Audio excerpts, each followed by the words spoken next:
Hello everyone. Before we begin this episode, I would like to make a special announcement that The Trail Went Cold will be partnering this month with Season of Justice, a non-profit organization dedicated to helping families shed new light on their cold cases and helping investigative agencies bridge the funding gap, preventing them from accessing cutting-edge forensic technology.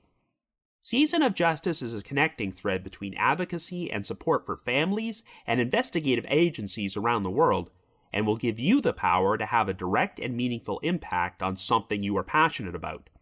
So for the month of February, we would like to invite you, the listeners, to join us in a special campaign in support of Season of Justice, which works directly with families to fund comprehensive awareness campaigns in hopes of bringing a resolution to unsolved cases. They provide grants to investigative agencies that fund DNA testing and forensic genetic genealogy research to solve cold cases. Since 2020, Season of Justice has raised more than $1 million in grants for more than 140 cold cases in North America, and 6 of them have wound up being solved. As an example of their efforts, they raised money for a billboard about the unsolved murder of Leon Laurelis, which I covered on episode number 297 of this podcast. But Season of Justice can't do this alone, which is why we're asking you to consider donating this month. If you are able to make a donation to Season of Justice that is meaningful to you, you'll be helping victims' families find answers. You can join us today in supporting Season of Justice with a donation by visiting givebudder.com/SOJ_the-trail or by texting TRAIL24 to 53555. You'll also find links and information about this in our show notes and on our social media pages. Our campaign with Season of Justice will be lasting the entire month of February, and there will be more reminders on our upcoming episodes. So thank you very much for your support, and enjoy today's episode. February 2nd, 2008. Tinley Park, Illinois. Police are summoned to a Lane Bryant clothing store at the Brookside Marketplace Shopping Center and discover that 5 victims have been fatally shot in the back room. 42-year-old Rhoda McFarland, 37-year-old Connie Wolfolk, 34-year-old Jennifer Bishop, 33-year-old Carrie Hudek Chiuso, and 22-year-old Sarah Szafranski. Even though another store employee was wounded with a bullet which grazed her neck, she winds up surviving and tells police that the shooting was committed by a black man. While the crime is suspected to be a robbery gone wrong, investigators are unable to find or identify the perpetrator, so the Lane Bryant shooting remains unsolved. After that, the trail went cold.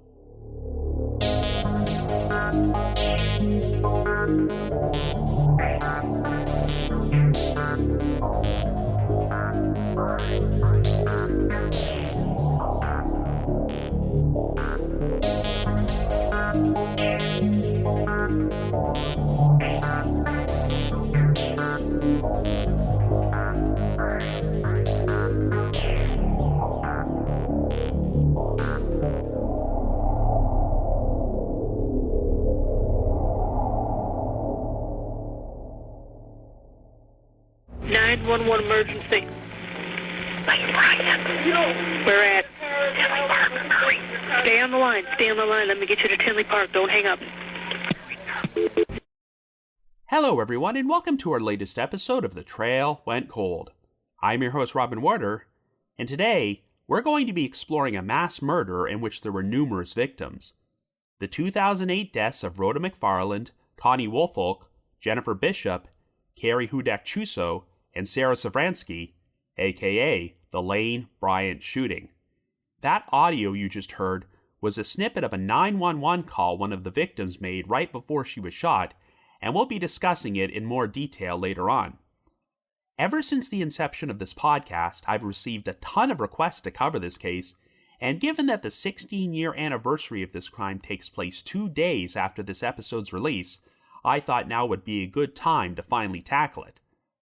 I'm sure I don't have to tell you that mass shootings in public places have become one of the biggest problems in the United States, but you're not going to find too many mass shootings which are unsolved and where the perpetrator has managed to get away with it for an extended period of time. In fact, if you were to put together a list of cases featured on The Trail Went Cold that you would not expect to still be unsolved, this would probably rank right near the very top. This is the horrific story of an unidentified man who entered a Lane Bryant clothing outlet during business hours and proceeded to commit a robbery and shoot 6 people. 4 of the victims were customers, 1 of them was the store manager, and the last victim was an employee who managed to survive. After the survivor provided a detailed description of the shooter, a massive manhunt was performed for him, but he could not be tracked down or identified. While it's been theorized that the crime was a robbery gone wrong, there are so many things about the perpetrator's actions which just do not make much sense. For instance, after he restrained the victims in the back room, he proceeded to hang around the store for nearly 40 minutes and only decided to shoot everyone when the manager called 911. This has led to speculation that there may have been another motive for this crime besides simple robbery, but the authorities have been unable to figure it out, so we're going to explore all the potential theories on this episode. However, before we get started, just a quick reminder that The Trail Went Cold is a weekly podcast, which is currently available for download on several platforms, including Apple Podcasts and Spotify. So if you like this podcast, be sure to subscribe to it, and please leave us a rating or review on any of those sites to help spread the word and garner us more exposure. The Trail Went Cold is on Patreon, so if you would like to learn how to support the show, please visit our page at patreon.com/thetrailwentcold. For as little as $1 a month, you can garner access to exclusive rewards, including stickers and thank you cards, early access to episodes, and bonus content, as our Patreon page currently has nearly 70 exclusive bonus episodes in our archives, which are not available on our regular feed. So with all that out of the way, let us now delve into the Lane Bryant shooting.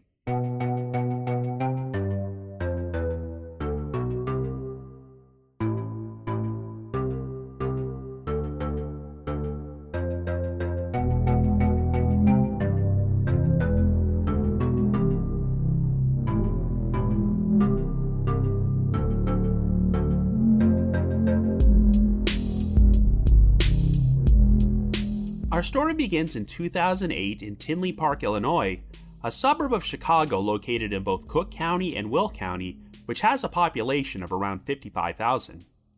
In fact, the year after this crime took place, Businessweek magazine would name Tinley Park as the best place in America to raise a family, which is quite ironic given the circumstances. At 10:44 a.m. on the morning of Saturday, February the 2nd, the Will County Sheriff's Office received a 911 call from a woman who said she was calling for help from a Lane Bryant outlet in Tinley Park. Since the Tinley Park Police Department had jurisdiction over the area, the call was transferred to them.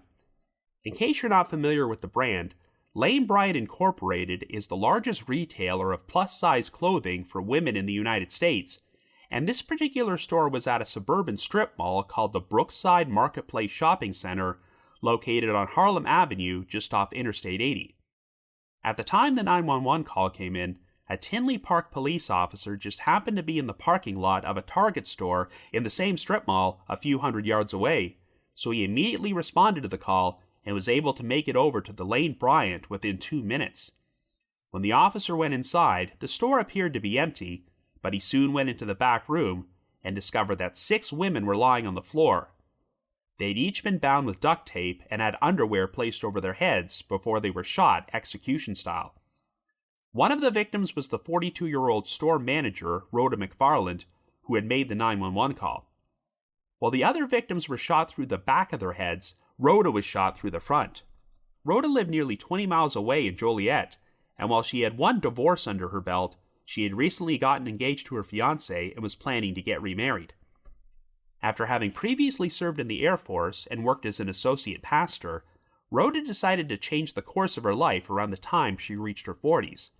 When she was originally hired at the Lane Bryant store, the job was only meant to be temporary, but Rhoda realized that she liked working in retail and was soon promoted to manager. At this particular point, Rhoda had been employed there for 2 years and was very well liked by the store's customers and staff, and she would often use her employee discount to purchase clothing and donate it to the less fortunate.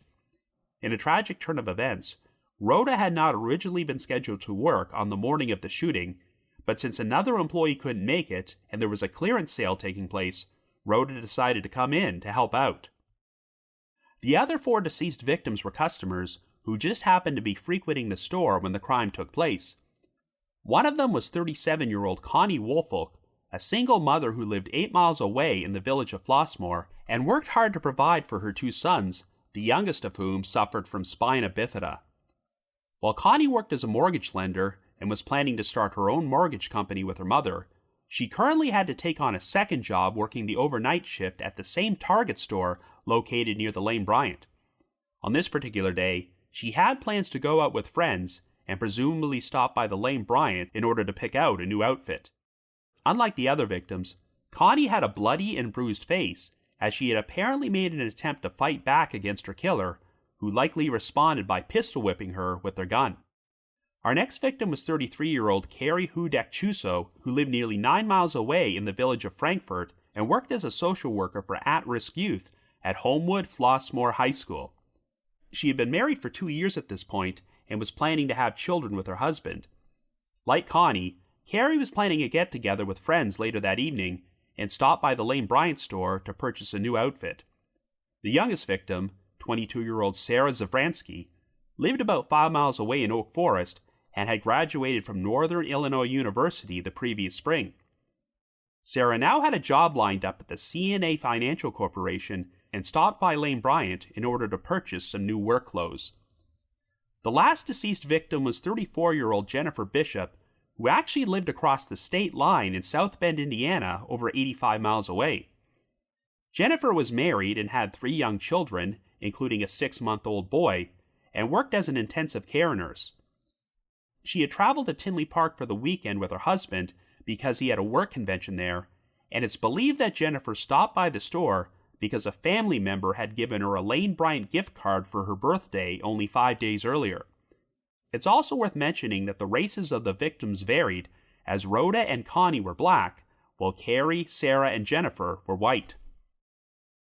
While these 5 women were pronounced dead at the scene, the 6th woman found lying on the floor in the back room was still alive. It seemed apparent that the killer had fired a shot towards the back of her head, but the bullet only grazed and wounded the left side of her neck. The survivor would later say that she turned her head at the very last second when the shot was fired and reacted by playing dead until the shooter left the scene. This woman was an employee at the store, but in order to protect her privacy, the authorities have never released her name to the public. During the earliest coverage of this case, the media referred to her by the pseudonym Martha, so that's what I'll call her for the rest of this episode. It was revealed that Martha was a 33-year-old nursing student who worked part-time at Lane Bryant on the weekends, and she and Rhoda had opened the store together at 10 a.m. that morning. After Martha's neck wound was treated at the scene, she spent the night at a local hospital before the authorities placed her in protective custody. Martha told police that only one perpetrator was responsible for the crime, and described him as being a clean-shaven black male with a medium complexion who appeared to be between 25 and 35 years old and had thick, cornrowed hair and a receding hairline. She also said that one of the braids in his hair was dangling over his right cheek and decorated with 4 light green beads on the end. The man was approximately 5'9" or 6 feet tall and weighed between 200 and 300 pounds and had broad shoulders. Martha said that he was dressed in a dark-colored winter coat and black jeans with rhinestones on the back pocket which resembled a cursive G, and he wore a dark gray skull cap. According to Martha, the man arrived at the store only a few minutes after it opened and told Rhoda that he was supposed to make a delivery. There were no deliveries scheduled that day, but after Rhoda chatted with the man for a few minutes, she offered to call some other Lane Bryant outlets in the area to check if he was supposed to deliver something there instead. Well, the man suddenly pulled out a gun and demanded that Rhoda give him all the money in the register. In addition to Rhoda and Martha, there were 2 customers in the store at this time, though it's never been publicly revealed which of the 2 customers they were. But the gunman demanded that each woman hand over all the cash they had on them, as well as any jewelry they were wearing. It's unclear how much money he got in total, but it's believed that the store's register only contained about $200 in cash, as the majority of the purchases there were made via debit or credit card. The gunman then forced the 4 women into the back room, where he ordered them to lie face down on the floor before he proceeded to bind their hands with some duct tape he had brought with him. He also took some pieces of underwear from a display and placed them on top of each woman's head, possibly in an attempt to obstruct their vision. It's been reported that the gunman fondled one of the women, though it's never been revealed which one. While this was going on, the two other female customers gradually walked into the store, but were immediately intercepted by the gunman, who forced them to join the others on the floor in the back room before he bound them with duct tape. Once again, it's not clear which customers came into the store at what time, but I'm guessing that Connie Wolfolk was one of the last two customers to enter, as she seemingly fought back against the gunman, which prompted him to strike her in the face. For reasons unknown, this guy remained with the victims inside the store for nearly 40 minutes, and according to Martha, he became increasingly more agitated. Since Rhoda was wearing a Bluetooth headset, she was able to use her cell phone to secretly call 911. At the beginning of this episode, I played some audio from the call, where Rhoda could be heard whispering the words, quote, "I'm in Lane Bryant." When the 911 dispatcher asked where the store was located, Rhoda whispered, quote, "Tinley Park, hurry," and the dispatcher urged her to stay on the line while she sent help. Now, the full audio of this 911 call has never been released publicly, but a few months after the crime took place, investigators decided to release a longer version of the call with enhanced audio in which you could hear the gunman's voice in the background. Most of what he's saying is unintelligible, but at one point, it sounds like you can hear him utter the words, quote, "I'm losing it." Here's that version of the audio which has been released. 911 emergency.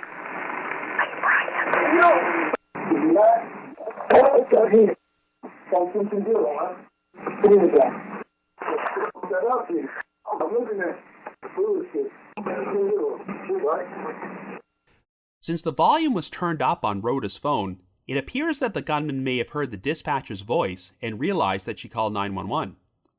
Immediately after the call ended, he fired shots into Rhoda and all the other victims before fleeing the scene, and even though the first police officer arrived only 2 minutes later, the gunman was already gone. Following the discovery of the victims' bodies, the Brookside Marketplace Shopping Center was closed and placed on lockdown while law enforcement searched for the shooter. At one point, they detained a black man named Sean Tyus, who was sitting inside his car in the parking lot of the nearby Target store. However, Tyus did not have any braids in his hair like Martha had described and was not carrying a gun. It turned out he had driven his girlfriend to Target and did not arrive until after the shooting took place, so Tyus was cleared as a suspect. Even though a massive manhunt was performed throughout Tinley Park and the surrounding area, the authorities had no success at finding the perpetrator. But since the shopping center was located just off Interstate 80, there was fear that he may have used it to immediately flee the area before the manhunt got started. Based off Martha's description, a composite sketch of the suspect was created and circulated by the media, but even though this led to a number of tips, he could not be positively identified. The most unique detail shared about the gunman was the braid dangling over his right cheek with 4 light green beads on the end. Investigators visited a number of local salons to see if anyone recalled braiding the hair of any men matching the suspect's description, but this lead came up empty. In response to the tragedy, Lane Bryant Incorporated closed their outlet at the Brookside Marketplace Shopping Center and donated all the remaining clothing items to local charities. They also announced the establishment of the Lane Bryant Tinley Park Memorial Fund, which would honor the 5 deceased victims and provide their families with financial assistance. In addition, Lane Bryant's parent company, Charming Shops, contributed $50,000 to a reward, which wound up totaling $100,000. What's unique about this reward is that it will be paid out for information which leads to the arrest of a suspect, but unlike many other cold cases, the payout is not contingent on the suspect being convicted of the crime. In spite of this, the reward has not yet paved the way for any information which has led to the shooter's identification. Unfortunately, the Lane Bryant store did not have any security cameras which captured an image of the shooter, so investigators checked surveillance footage from other locations at the shopping center. They were unable to uncover any footage of the suspects, but a security camera from the nearby Target store did provide a potentially intriguing lead. Since the footage was shot from hundreds of yards away, it was incredibly blurry, But after this case was featured on an episode of America's Most Wanted, the show agreed to provide the necessary funding for the Tinley Park Police Department to send the footage to NASA.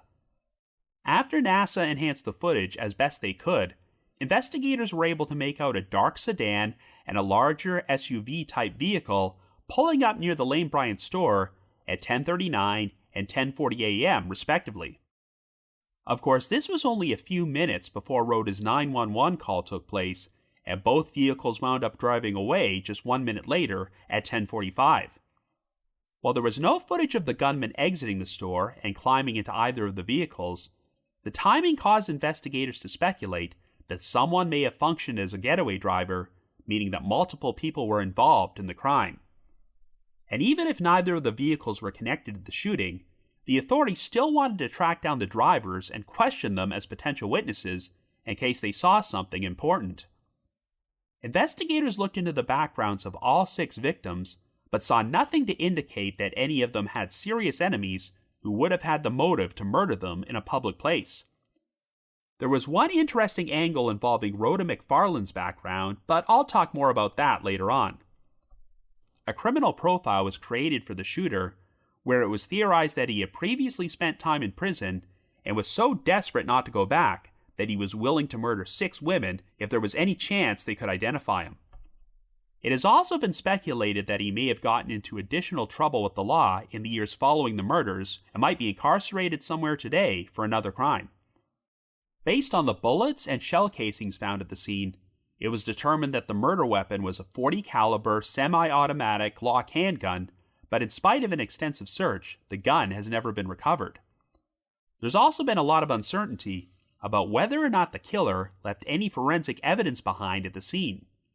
Over the years, a few media sources have reported that DNA was collected, but in an 8-year anniversary article about the crime published in the Chicago Tribune in February of 2016, the lead investigator at that time, Tinley Park detective Ray Violetto, stated that a quote-unquote very large amount of evidence was taken from the scene and sent to the Illinois State Police Crime Lab for examination.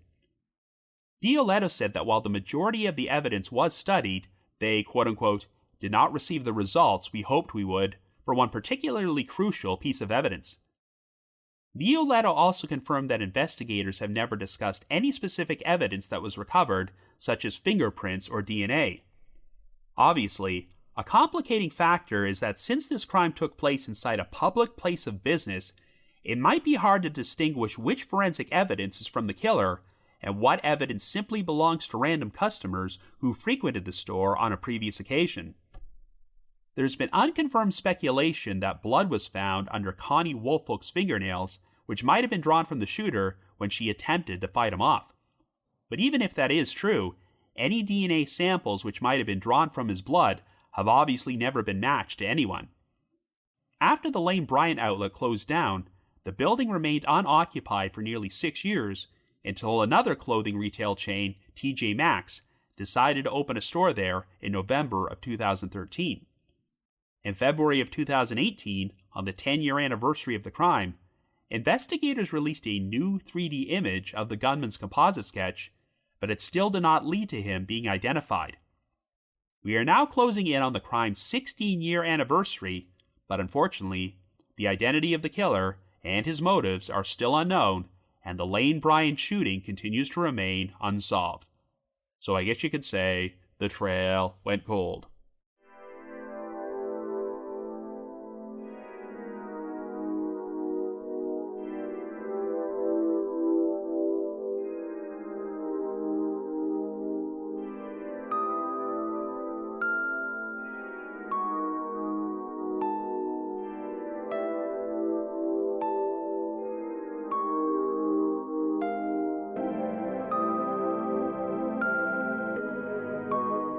So this case has often been referred to as one of the few unsolved mass shootings in the United States, but I think what separates this shooting from most of the others is that the perpetrator may not have originally planned on killing anyone.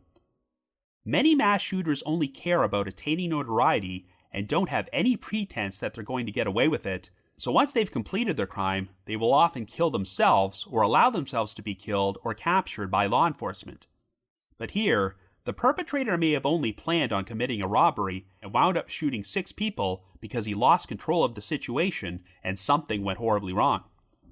Regardless of the shooter's intent, this seemed like a very sloppy and disorganized crime, and since he left behind a surviving victim and the case wound up generating a ton of publicity, it seems astonishing that the responsible party has managed to get away with it and remain unidentified for 16 years.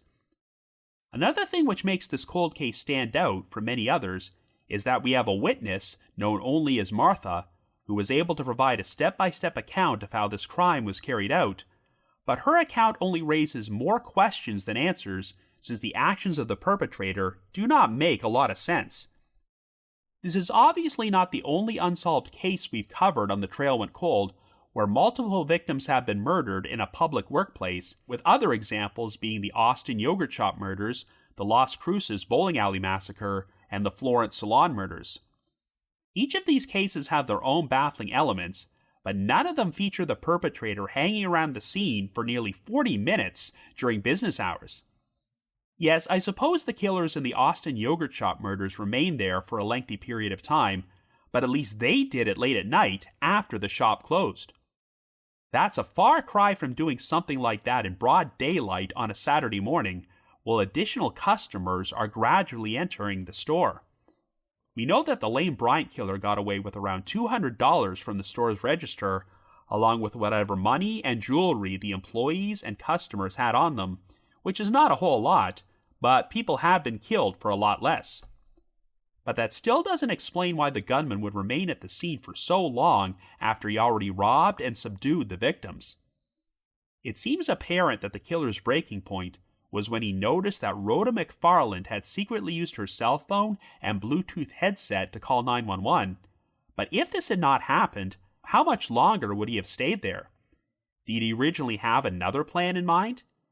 This is why there's always been speculation that the robbery was an act of misdirection intended to cover up the real motive for this crime. But before I talk any more about this case, I want to take a few moments to mention a surprising connection it has to another story which was once featured on The Trail Went Cold. Nearly 7 years ago, on Minisode number 13, I covered the unsolved disappearance of 20-year-old Brooke Henson, who vanished from Travelers Rest, South Carolina on July the 4th, 1999. Sadly, Brooke has never been found and the case is still unsolved, but her story would be thrust into the national spotlight years later when investigators discovered that someone had used Brooke's name, date of birth, and social security number to enroll in classes at Columbia University in New York. This provided some fleeting hope that Brooke might still be alive, but when the authorities tracked her down and asked her to provide a DNA sample to prove her identity, the woman subsequently took off.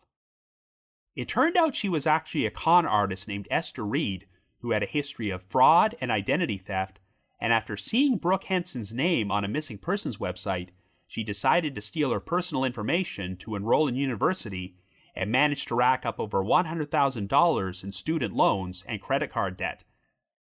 Reed was subsequently placed on the Secret Service's 10 Most Wanted Fugitives list and profiled on America's Most Wanted, but the Lane Bryant shooting indirectly paved the way for her being caught.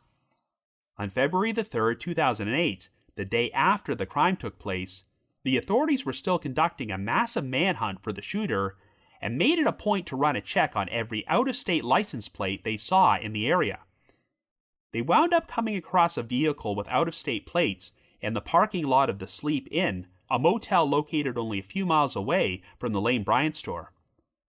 When the police went to the owner's room to question them, a woman answered the door who claimed that her name was Jennifer Myers, and even though she provided a piece of identification, it turned out to be fake. Well, after being taken in for interrogation, the woman finally confessed that she was Esther Reed, and she later pled guilty to multiple felonies and was sentenced to 51 months in federal prison. I hate to say that the Lane Bryant shooting had any silver linings to it, but if the crime had not taken place, it's unlikely that anyone would have checked Reed's license plate, and who knows how long she would have remained a wanted fugitive before she was caught. Anyway, let's get back to the shooting itself. I mentioned earlier that investigators looked into the backgrounds of all 6 victims, but found nothing to indicate that any of them would have been personally targeted by the gunman.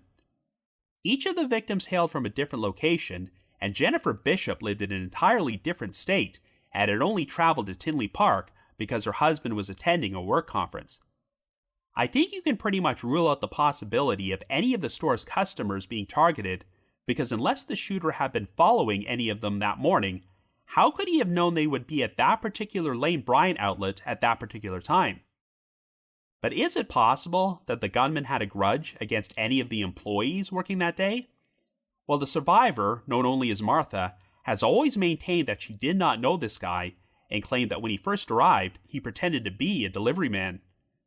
He even chatted with Martha and Rhoda for a few minutes before he pulled out his gun, so it doesn't sound like Rhoda recognized him either. I previously mentioned that over 2 years before she got hired at Lane Bryant, Rhoda had been an associate pastor at a church in the town of Crest Hill called the Embassy Christian Center. The main reason Rhoda left this job is because she had a falling out with the church's founder and senior pastor, George Aja Jr., over issues related to financial mismanagement. Since she was on the board of directors and considered Aja to be her spiritual mentor, it was standard practice for Rhoda to co-sign her name on any of the church's mortgages. However, Aja decided to take out a $859,000 mortgage on the property without her knowledge. He then left Rhoda in charge of the Crest Hill Church while he relocated to Austin, Texas, with his family and members of his congregation in order to purchase land to build a new church. Indeed, there was so much turmoil taking place in Crest Hill during this time period that the church lost a ton of members, and their average attendance went down from around 1,000 to only 75. This prompted Rhoda to resign, and the Embassy Christian Center in Crest Hill wound up closing, while Aja and his congregation focused all of their efforts on Texas.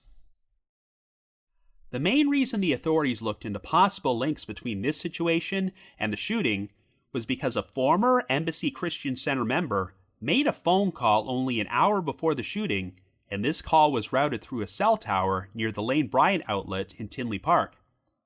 It's never been publicly revealed who made this call or what the context might have been, but investigators found the link intriguing enough to travel to Texas to interview Aja and a number of other church members. For his part, Aja made a public statement denying that he or anyone from the church were involved in the crime, as he personally believed that Rhoda was simply in the wrong place at the wrong time. This whole angle with the church was first reported by the media in August of 2008, but I haven't heard anything about it since then, so I can only assume that the investigation into this lead never went anywhere. Now, I will acknowledge that it's certainly a very interesting coincidence that a former member of Rhoda's church made a call in such close proximity to the Lane Bryant store a short time before she was killed, but the key word here is former. If this person had followed George Aja to Texas and just happened to travel to Tinley Park right before the shooting took place, that is a bit odd, but if they left the Embassy Christian Center before Aja relocated and was still living in Illinois at that time, then the call would not seem as unusual. It does sound like there were some shady things going on with Aja and his church, but Rhoda had not been affiliated with them for over 2 years and had seemingly moved on with her life. Even if Rhoda had knowledge of some financial misdeeds, would it really be worth orchestrating a murder-for-hire plot from a completely different state and sending someone to kill her at her workplace? It would be one thing if Rhoda's family and friends had reported that she was acting strangely prior to her murder and seemed like she wanted to contact the authorities about something, but I've heard nothing to indicate this is the case. And if Aja or his church had reason for wanting Rhoda dead, it doesn't seem logical that they would kill her at her workplace during business hours while there were other witnesses around. Yes, theoretically, if this was a professional hit, the church may have wanted to make the crime look like a robbery gone wrong in order to lead suspicion away from themselves, but why wouldn't the shooter just kill Rhoda right away? Why take her into the back room and hang around for nearly 40 minutes, giving Rhoda the opportunity to call 911? Well, I still don't discount the idea that there is more to this story than the crime being a simple robbery gone wrong. I just don't see how this whole church angle fits, and the fact that we haven't heard anything else about it for over 15 years suggests this is nothing more than a red herring. So now's a good time to talk about Martha, the survivor of this crime. Her identity has still not been made public after all these years, so we obviously know very little about her background. If there was anyone from Martha's personal life who might have had a motive to kill her, investigators have never said so. Now, this woman survived a traumatic ordeal, so I really hate to bring this theory up, but since it's frequently mentioned during online discussions about this case, I do have to address it. What if the crime was an inside job, and the reason Martha survived was because she was in cahoots with the shooter? Of course, law enforcement has never given off any indication that they believe Martha was involved in the crime, but I do acknowledge that the version of events of how this crime supposedly unfolded is based entirely on her account. We know that Rhoda was not originally scheduled to work at the store that morning, so one theory I've seen pushed forward is that since Martha was going to be working alone, she made arrangements to have someone she knew rob the store while she was there, and they would later split whatever he managed to steal. They may not have originally intended on harming anybody, but since Rhoda unexpectedly showed up that morning, this threw off the entire plan and led to everyone besides Martha being killed. One possible reason the suspect has never been found or identified is because Martha deliberately provided a false description of him to the police in order to throw off the investigation. Well, it goes without saying that I have a number of issues with this whole theory. For starters, the assumption that Martha was originally scheduled to be working alone that morning is not entirely accurate, as some new information was made public last year.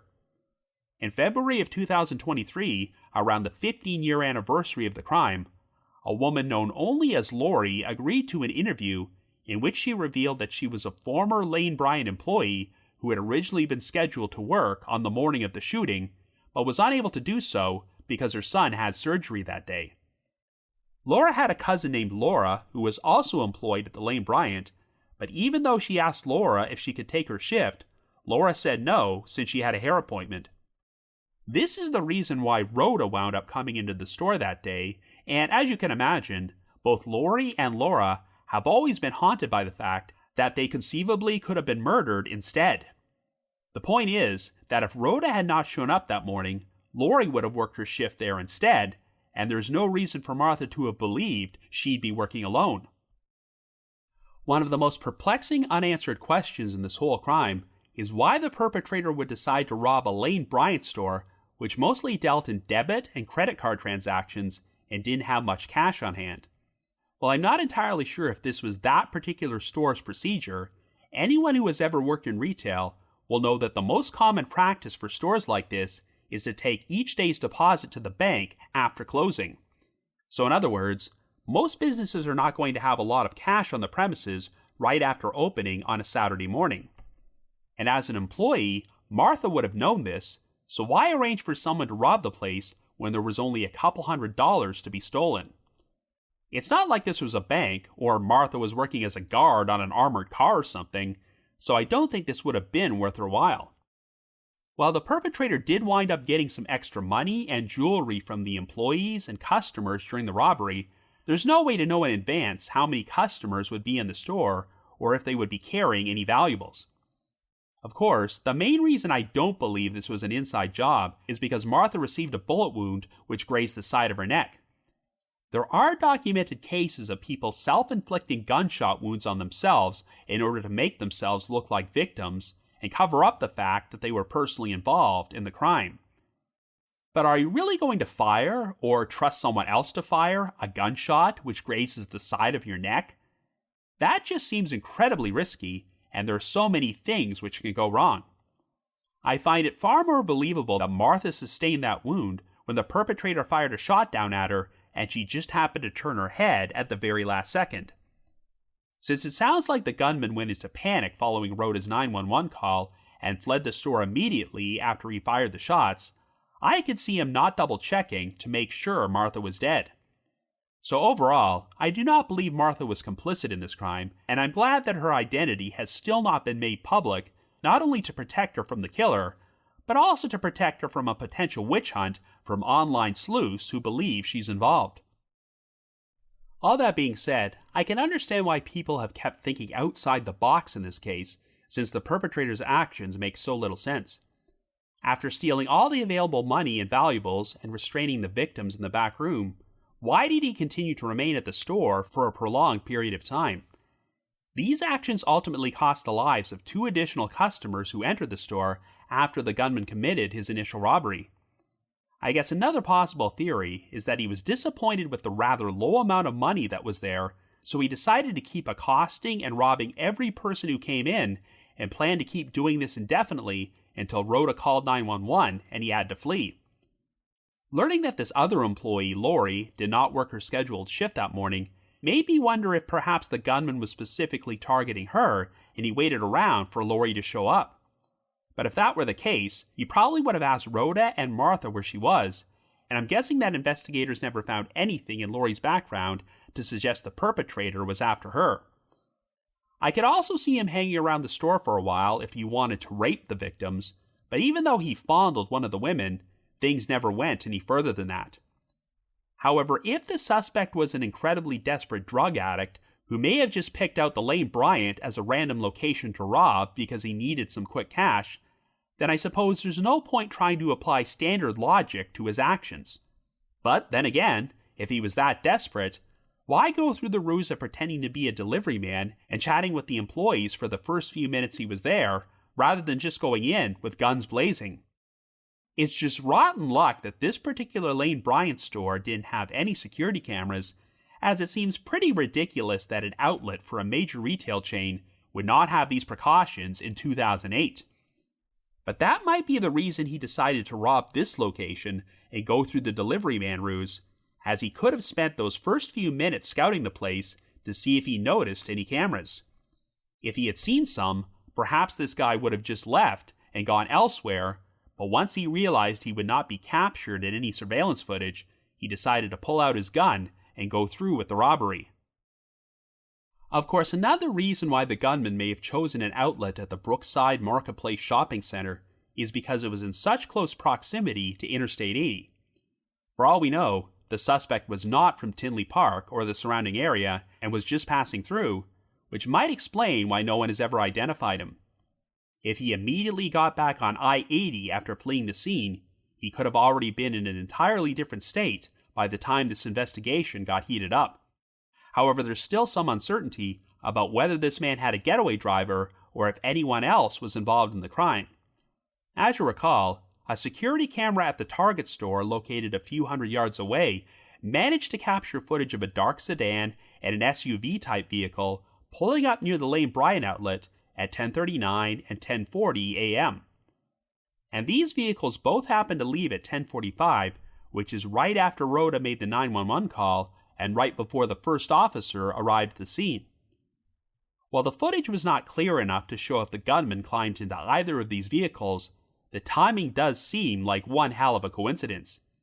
Now, if the suspect had accomplices, I'm not entirely sure why they would need to show up in 2 separate vehicles, so it's also possible that only one of them is connected to him and the other was driven by a completely innocent bystander. Whatever the case, it doesn't seem practical to bring accomplices into a robbery in which the take will only be a few $100s, unless robbery was not the real motive for the crime. If that was the intention, this was quite a poorly orchestrated plan, because it makes no sense for the suspect to show up at the store shortly after 10 a.m. and his getaway vehicle to not arrive until nearly 40 minutes later. But this could provide an explanation for why he hung around the store for so long, as he may have simply been waiting for his ride. As far as I can tell, I've never heard anything about Martha mentioning if the suspect had his own cell phone or attempted to make any calls during his time there, but if his getaway vehicle was incredibly late, that could be one of the reasons he became incredibly agitated, along with the fact that Connie Wolfolk attempted to fight back against him.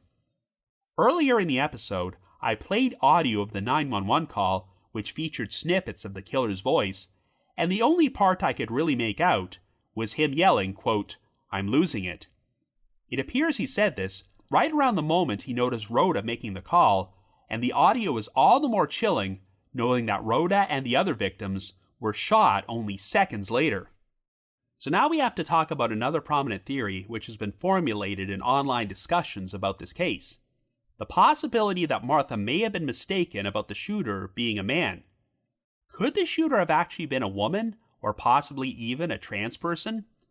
Now, it does not appear that law enforcement has ever wavered from their belief that the killer was male, so it's possible they may have additional evidence besides Martha's account which confirms this.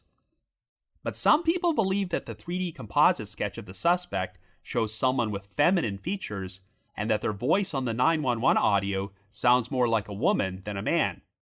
Personally, from what I've heard of the audio, the perpetrator sounds more like a man to me, but some females do have masculine voices. I could believe that Martha might be mistaken about this person's gender if she only interacted with them for a brief window of time, but this person flat out chatted with Rhoda and Martha for a few minutes when they first entered the store.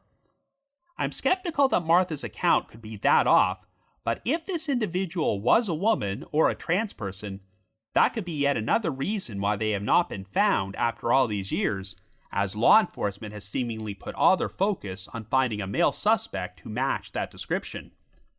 Obviously, if the suspect left DNA behind at the scene, this could provide conclusive answers about whether they were male or female, but law enforcement has always been pretty vague about that aspect of the investigation and have often said they will not comment on any specific evidence which was taken from the scene. I mentioned earlier that some sources state that DNA and fingerprints were collected, but since this was a store which was often frequented by people, could anyone be certain that this evidence belongs to the killer? If Connie got the suspect's blood under her fingernails when she fought back, then this would be an ideal source of DNA, but I'm still not certain if the authorities have this. I harken back to the quote from Detective Ray Violetto in 2016, where he confirmed that evidence was sent to the Illinois State Police Crime Lab for examination, but one particular piece of evidence, quote-unquote, did not receive the results we hoped we would. This statement could be interpreted in numerous ways, as it could mean there was no usable DNA evidence, or the sample just wasn't large enough, but it could also mean that the DNA just didn't match anyone in the system.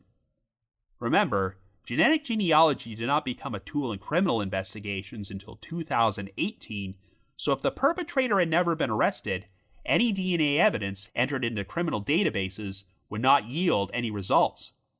However, if they do have DNA, then I wonder if they have attempted to use genetic genealogy within the past few years. Whatever the case, unless law enforcement says otherwise, I'm going to continue operating under the assumption that the killer is male. I know that investigators have withheld a number of details, but if they did uncover conclusive evidence that the suspect was female, I have to think they would say so publicly and get the correct information out there, because otherwise they can't expect to receive any useful tips. Given the brutal nature of these murders, it would surprise me if the perpetrator has never been arrested or served time in prison for another crime. Last year, a retired police commander expressed his belief that the suspect may have died at some point since 2008 because he cannot imagine being able to remain under the radar for so long after doing something so brazen. This is doubly true if the suspect was a drug addict or lived a high-risk lifestyle, but if he is still alive, he may currently be incarcerated for another crime, and investigators have just never put two and two together. Of course, genetic genealogy has made it possible to posthumously link crimes to deceased suspects, so that is still an option in this case if the killer is dead and there is DNA evidence available. I mentioned in the intro that of all the cases featured on The Trail Went Cold, which I'm most surprised are still unsolved, the Lane Bryant shooting ranks right near the top of the list. This is a crime with a surviving witness who provided a detailed description of the perpetrator, who did not appear to be a criminal mastermind or behave in a logical, rational manner, so you had to think he would eventually do something which led to him getting caught. Yet somehow, in spite of the massive publicity surrounding this case from many media outlets and true crime podcasts, this individual has managed to elude the authorities for 16 years. Personally, I'm inclined to go with the simplest theory that this was an unsophisticated robbery gone wrong, and that even though the perpetrator's actions make very little sense, this could simply be due to the fact that he was a mentally unstable person. But a small part of me does wonder if he had another motive for this crime, and there's a lot more to this story. The only way we'll ever know for sure is if the suspect is caught, and if there's no DNA or forensic evidence, the only way his capture might be possible is if the right person comes forward. Since his composite sketch is out there on the internet for the whole world to see, perhaps this person will finally be recognized someday. But if you happen to have any information about the Lane Bryant shooting, please contact the Tinley Park Police Department tip line at 708-444-5394. That's 708-444-5394. Remember, there is still a $100,000 reward for information leading to the arrest of the offender, which is not contingent upon a conviction. But if you just have your own thoughts about what happened, feel free to leave me a comment or send me an email to robin.warder@icloud.com. That's robin.warder@icloud.com. We also wanted to remind everyone that for the month of February, the Trail Went Cold will be teaming up with a non-profit organization called Season of Justice, which raises money for the families of cold case victims by helping spread awareness and possibly funding DNA testing. If you would like to make a donation to Season of Justice, all the information about them is listed in our show notes and on our social media pages, but you can donate by visiting givebutter.com/SOJ_the-trail or texting trail24 to 53555. That's givebutter.com/SOJ_the-trail, or you can text trail24 to 53555. Now, the reminder that The Trail Went Cold is on Patreon, so please visit patreon.com/thetrailwentcold to learn how you can support our podcast and become eligible for some pretty neat rewards. Over the past 6 years, our Patreon page has released nearly 70 exclusive bonus episodes, which are all currently available in our archives for our patrons in tiers 2 and 3. This past month, I actually released a bonus episode about the 1981 murder of Rhonda Hinson, which is technically our podcast's very first edition of The Trail Revisited. I covered that story all the way back on episode number 4 nearly 8 years ago, but since I've learned a ton of new information in recent years, I decided to take a fresh look at the case and put together an entirely new episode. I've also dropped an exclusive bonus episode from my spin-off podcast, The Path Went Chilly, in which myself and my two co-hosts, Jules and Ashley, discuss the 1984 murder of Morris Davis. And for our patrons in Tier 3, I've recorded another new audio commentary track, which can be played over a classic episode of Unsolved Mysteries, and we now have nearly 60 of these commentary tracks in our archives.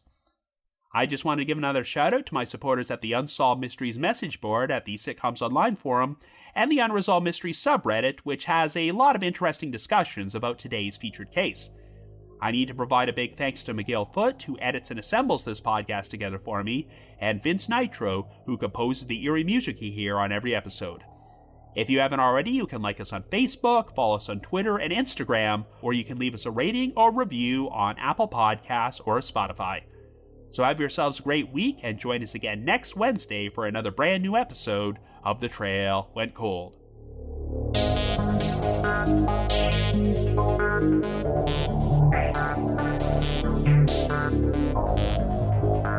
Bye.